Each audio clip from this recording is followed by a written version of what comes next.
So, for today's videos mga ka-idol, no? So, mukhang tata mga ka-idol, no? Compost kini ikan sa kuang angkol na pait og walay grado.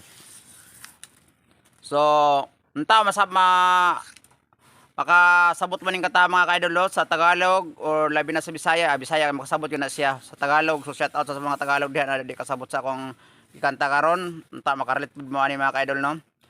So, ang title ng kata mga ka-idol, pait jud og walay grado.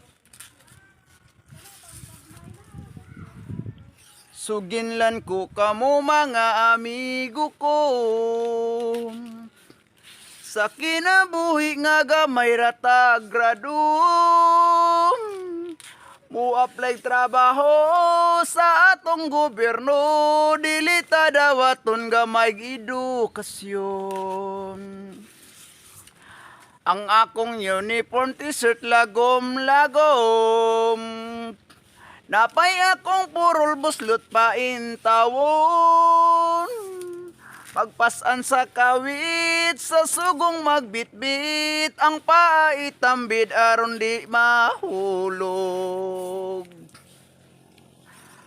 Sa kabukiran ug sa kapatagan, tuba na ilim nun, maudyoy unahon. Mali.